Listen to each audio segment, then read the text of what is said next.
ओं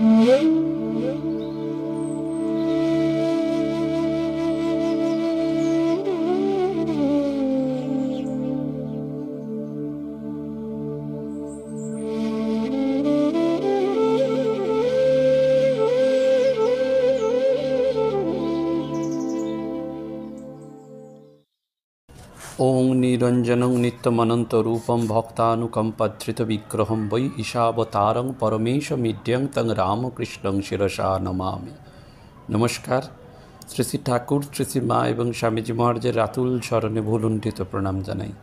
Pranaram Bangla YouTube চ্যানেলে সম্প্রচারিত সৎকথায় প্রতিদিনের মনন এই ধারাবাহিক অনুধ্যানে আজকে আমরা নিরোধ মহারাজ বা স্বামী অম্বিকানন্দজি মহারাজের কথা স্মরণ মনন করব। আমরা প্রত্যেকেই গতকাল মাঘী পূর্ণিমার দিন ভগবান শ্রীরামকৃষ্ণ পরমহংসদেবের অন্যতম লীলা পার্ষদ নবগোপাল বাবুর কথা স্মরণ করেছি, লালবাড়ির কথা স্মরণ করেছি। আজকে আমরা এই নবগোপাল ঘোষের দ্বিতীয় পুত্র নিরোধ বরণ ঘোষের কথা স্মরণ করব, যিনি পরবর্তীকালে রামকৃষ্ণ মঠ মিশনের সন্ন্যাসী হিসাবে নিজের জীবন উৎসাহিত করেছিলেন। তার নাম হয়েছিল স্বামী অম্বিকানন্দজি মহারাজ।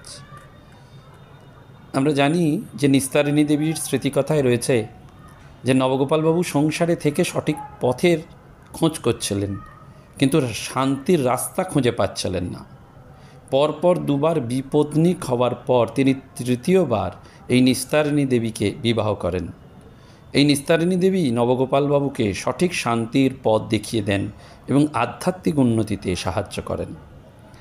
নবগোপালবাবু যখন চারিদিকে এক সাধুর খোঁজ করছেন, তখন এক বন্ধু উপদেশ দিয়েছিলেন, তুমি এই ব্যক্তির পেছনে সময় নষ্ট করছো কেন?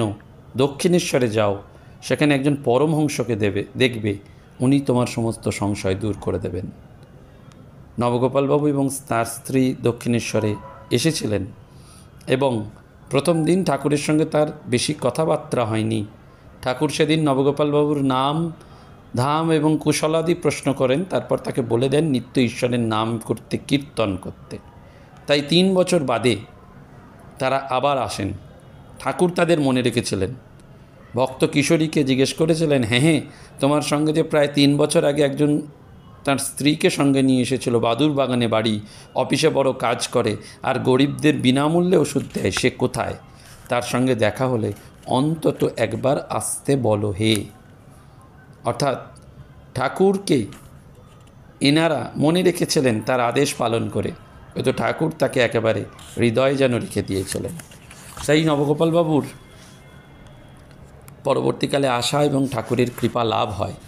এবং ঠাকুর, আপনারা জানেন, নবগোপালবাবুর স্ত্রীর কাছে বেড়াল রাখতে দিয়েছিলেন এবং বেড়ালের বাচ্চাগুলো, কারণ বারবার বলেছিলেন যে তোমাদের কোনো অসুবিধা হবে না তো? নিস্তারিণী দেবী বলেছিলেন, এ আমার পরম সৌভাগ্য, আমি তো বেড়াল ভালোবাসি। সানন্দে বেড়াল এবং তার বাচ্চাগুলোকে নিয়ে যান বাড়িতে এবং ঠাকুরের দান জেনে তিনি সযত্নে তাদের পালন করতেন, কাউকে কোনোভাবে মারতে দিতেন না। এবং তিনি যখন দক্ষিণেশ্বরে যেতেন, ঠাকুর সেই বেড়ালগুলোর সম্পর্কে খোঁজ খবর নিতেন, তারা ঠিকমতো খাবার পাচ্ছে কিনা খোঁজ নিতেন। এবার বলতেন, মনে রেখো ওরা আমার আশ্রয় নিয়েছিল। একদিন বেড়ালকে পাওয়া যাচ্ছে না, নিস্তারিণী দেবী সারাদিন কাঁদলেন, কিছু খেলেন না। সন্ধেবেলায় যখন সেটিকে পেলেন, তারপরে খেলেন। এবং সেই নিস্তারিণী দেবীকে ঠাকুর একবার জিজ্ঞেস করেছিলেন, তুমি কেন আমার কাছে আসতে চাও? তোমার তো ছেলে পুলে আছে, তোমার অলংকার আসবাব আছে। নিস্তারিণী দেবী তখন বলেছিলেন, আমি এইসব জিনিস চাই না, আপনাকে ভক্তি করিও পেতে চাই বলে আসি, আমি আপনার আশীর্বাদ প্রার্থনা করি। নিস্তারিণী দেবীর প্রথম সন্তান ভূমিষ্ঠ হওয়ার পর তিনি আগেই সংকল্প করেছিলেন যে ঠাকুরের সেবায় সেই সন্তানকে উৎসর্গ করবেন। 1884 সাল সন্তানের জন্মের কয়েক সপ্তাহের মধ্যেই নিস্তারিণী দেবী চাদর জড়ানো পুত্রটিকে নিয়ে ঠাকুরের কাছে উপস্থিত হলেন। ঘরের মধ্যে ঠাকুর একা ভাবাবস্থায় আছেন। নিস্তারিণী দেবীকে লক্ষ্য করে জিজ্ঞেস করলেন, ওগো আমার জন্য কি এনেছো? সঙ্গে সঙ্গে নিস্তারিণী দেবী উত্তর দিলেন, আপনাকে দেবার জন্য এই জিনিসটি এনেছি বলে ঠাকুরের পায়ের কাছে চাদর জড়ানো এই পুত্রটিকে রাখলেন। অমূল্য জিনিস দেখেই ঠাকুর উল্লসিত হয়ে বললেন, বাহ কী সুন্দর ছেলেটি, তুমি এটিকে আমাকে দিচ্ছ? পরমুহূর্তেই বললেন, ছেলেটিকে সাবধানে রাখবে, এটি আমারই রইল, সময় হলে আমি একে ফিরিয়ে নেব। পরবর্তীকালে তিনি রামকৃষ্ণ সংঘে যোগদান করেছিলেন সেই পুত্র। ঠাকুর তখন স্থূল শরীরে ছিলেন না, কিন্তু নিস্তারিণী দেবী খুশি হয়েছিলেন। 1902 সালে 18 বছর বয়সে তিনি বেলুড় মঠে যোগদান করেন এবং স্বামী ব্রহ্মানন্দজি মহারাজের কাছ থেকে তিনি মহামন্ত্র লাভ করেন। 1914 সালে তার কাছ থেকেই সন্ন্যাস গ্রহণ করেন। ঠাকুরের বহু শিষ্যের সান্নিধ্য লাভ করেছিলেন তিনি। স্বামী অম্বিকানন্দজি তিনি নিজে জানিয়েছেন তার স্মৃতিকথায় যে আমি তখন ছোট্ট শিশু, আমার মা আমাকে কাপড়ে নিয়ে জড়িয়ে ঠাকুরের কাছে নিয়ে যাচ্ছেন। ওই যে ঘটনাটি আমরা বললাম, মা বললেন যে আপনার জন্য এনেছি। ঠাকুর বললেন কি নাম রেখেছ? মা বললেন নীরদবরণ। শুনে ঠাকুর কিছুক্ষণ আকাশের দিকে তাকিয়ে বললেন বেশ বেশ, তারপর মাথায় হাত বুলিয়ে দিলেন। মাকে বলতাম সেই জন্যই তো আমার মাথার চুলগুলো উঠে গেল। ঠাকুর বলেছিলেন একে যত্ন করে মানুষ করো, সময় হলে আমি একে ফিরিয়ে নেব। কেন এটি না, আমি যখন মাতৃগর্ভে, অর্থাৎ অম্বিকানন্দজি যখন মাতৃগর্ভে ছিলেন, তখনই মা সংকল্প করেছিলেন যে এবার যদি ছেলে হয় তো ঠাকুরের পায়ে দেবেন। আতুর ঘরে আমায় কোলে করে মা বসে আছেন। হঠাৎ লম্বা দাড়ি, মাথায় জটাযুক্ত এক ঋষিকে দর্শন করলেন। মা জিজ্ঞাসা করলেন আপনি কে? আপনি কি বশিষ্ঠদেব? তিনি মাথা নেড়ে সায় দিলেন। মায়ের ইষ্ট রামচন্দ্র। তিনি জিজ্ঞাসা করলেন রামজি কোথায়? বশিষ্ঠদেব পেছনে আঙুল দিয়ে ইশারা করেই অন্তর্হিত হলেন। তখন বশিষ্ঠদেব পেছনের দিকে আঙুল দিয়ে ইশারা করে অন্তর্হিত হলেন। তাই মা বলতেন তুই ঋষি বশিষ্ঠের চেলা। তাই যোগ বাশিষ্ঠ রামায়ণ আমাকে পেয়ে বসেছে। কারণ স্বামী অম্বিকানন্দজি যোগ বশিষ্ঠ পড়তেন এবং চর্চা করতেন। শরৎ মহারাজ ঠাকুরের কাছে একবার একটি লোককে নিয়ে যান। ঠাকুর তাকে বাড়ি কোথায়, কি করে, কে আছে সব জেনে নিয়ে ডেকে জিভ বের করতে বললেন। তারপর তার জিভে কিছু লেখা দেওয়া মাত্রই তার সমাধি হলো। সমাধি ভঙ্গের পর সে একেবারে যেন নেশায় মাতাল, মাঝে মাঝে মা মা বলতে লাগলো। ঠাকুর বললেন ও মাত্রাটা একটু বেশি হয়ে গেছে গো, তা ওগো তোমরা কজনে মিলে একে বাড়িতে পৌঁছে দিয়ে এসো। বাড়ি যেতেই তার স্ত্রী স্বামীর ওই অবস্থা দেখে রেগে আগুন, বলে একে ওষুধ দিয়েছে গো, গুণ করেছে গো, খেতে দিলেও খায় না, কি হবে গো, ছেলেপুলে নিয়ে আমি কি করব? বলে তিনি দক্ষিণেশ্বরে গেলেন আর কয়েকজন মেয়েকে নিয়ে কোমর বেঁধে গাড়ি করে গিয়ে ঠাকুরের কাছে হাজির। কই গো পরমংশ কোথায়? তুমি আমার স্বামীকে কি করে দিয়েছ? এখন ছেলেপুলে নিয়ে আমি খাই কি? এইসব বলে সে ঠাকুরকে ধরে বসলো। ঠাকুর জিজ্ঞাসা করলো কি গো, কার কি হয়েছে? এখানে কবে এসেছিল? সব শুনে বলেন আচ্ছা এখানে আরেকবার তাকে আনতে হবে। স্ত্রী অমনি রাজি। স্বামীকে সে নিয়ে এলো। তাকে দেখে ঠাকুর বললেন মাত্রাটা একটু বেশিই হয়ে গেছে, আচ্ছা দেখি জিভ বের করো। তার জিভ বের করে ঠাকুর কি আবার একটা লিখে দিলেন। অমনি সে প্রকৃতিস্থ হয়ে গেল। ঠাকুর সঙ্গে সঙ্গে বললেন যাও, তোমার এখন এও হবে ও হবে, অর্থাৎ সংসার এবং পরমার্থ দুই হবে। ঠাকুর ছিলেন লোকের চিত্তের রেগুলেটর। দেখো না কি অদ্ভুত ব্যাপার, এই অম্বিকানন্দজি বলছেন। এবং পরবর্তীকালে এই অম্বিকানন্দজি মহারাজ তো খুব উচ্চ স্তরের সাধক হয়েছিলেন এবং তিনি খুব উচ্চ স্তরের সুদক্ষ গায়কও হয়েছিলেন, ভালো চিত্রশিল্পীও হয়েছিলেন। এবং প্রথম বয়সে তার স্বপ্নে দেখা গায়ত্রী মূর্তির একটি ছবি তিনি এঁকেছিলেন। সেটি এই রামকৃষ্ণপুরে ঘোষবাড়িতে অম্বিকানন্দের নামে সংরক্ষিত আছে। এবং ছোটোবেলা থেকেই তিনি বাবার সাথে মঠে যেতেন এবং ঠাকুরের পার্শ্বদের আশীর্বাদ লাভ করেছিলেন। ব্রহ্মানন্দজি তাকে খুব ভালোবাসতেন, হরি মহারাজ তাকে খুব স্নেহ করতেন। এবং এই ব্রহ্মানন্দজির স্নেহচ্ছায় আসার একটি ঘটনা তার জীবনে রয়েছে। বৃন্দাবনে তখন রাজা মহারাজ আর হরি মহারাজ তপস্যা করছেন। এই সময় নবগোপালবাবু তাঁর স্ত্রী পুত্র নিয়ে বৃন্দাবনে তীর্থ করতে গিয়ে কালাবাবুর কুঞ্জে বাস করছেন। নীরদবরণ পূর্ব পরিচয়ের ফলে প্রায় হরি মহারাজের কাছে আসতেন, কথাবার্তা বলতেন, কিন্তু রাজা মহারাজের গম্ভীর মূর্তি দেখলে তিনি তার ঘরে ঢুকতেন না, তার দরজার কাছে প্রণাম করে চলে আসতেন। তো যখন এই দরজার কাছ থেকে ফিরে যাচ্ছেন এটা লক্ষ্য করে হরি মহারাজ একদিন তাকে বললেন, কী রে, তুই ভেতরে গিয়ে মহারাজের পাদস্পর্শ করে প্রণাম কর, বাইরে থেকে ওরকম করে চলে আসিস কেন? হরি মহারাজের আদেশে এই নীরদবরণ অর্থাৎ অম্বিকানন্দ মহারাজ রাজা মহারাজের ঘরে ঢুকলে তিনি বললেন ভয় কি বাবা, বলে সস্নেহে তাকে আদর করলেন। ফলে নীরদ মহারাজ রাজা মহারাজের অনুরাগী হয়ে পড়লেন এবং পরের দিন থেকে নীরদ মহারাজ রাজা মহারাজের কাছেই গিয়ে বসতেন এবং আলাপ করতেন। হরি মহারাজের কাছে যাওয়া তার কমে গেল। এই দেখে রাজা মহারাজ হরি মহারাজকে বললেন, আপনার চেলা যে বিগড়ে গেল। হরি মহারাজ সঙ্গে সঙ্গে উত্তর দিলেন, ওর ভাগ্য ভালো। এই 1902 সালে তিনি তো জয়েন করছেন এবং রাজা মহারাজকে সেবা করে সঙ্গীত শুনিয়ে তিনি আশীর্বাদ লাভ করেন। তার গান শুনে, অর্থাৎ অম্বিকানন্দজির গান শুনে রাজা মহারাজের ভাবসমাধি হতো এবং রাজা মহারাজের ইচ্ছায় যে মঠে রামনাম সংকীর্তন এবং কালী কীর্তন শুরু হওয়া, তার পেছনেও এই নীরদ মহারাজের অবদান ছিল। স্বামী ব্রহ্মানন্দজির সঙ্গীত সম্পর্কে খুব তীক্ষ্ণ সুরবোধ ছিল। সামান্য ভুল হলে তিনি ধরে ফেলতেন। একবার নীরদ মহারাজ শঙ্করার আগে একটা গান গেয়েছিলেন। রাজা মহারাজের সাথে সাক্ষাৎ হতে তিনি বলে উঠলেন, আজ বেহাগডি বেশ গাইলে নীরদ। অর্থাৎ শঙ্কর আর বেহাগের মধ্যে মাত্রার যে সামান্য পার্থক্য সেটা রয়েছে, সেটি মহারাজের কানে ধরা পড়েছিল। পরে তিনি আবিষ্কার করেছিলেন যে শঙ্করার জায়গায় তিনি বেহাগ সুরেই গিয়েছিলেন।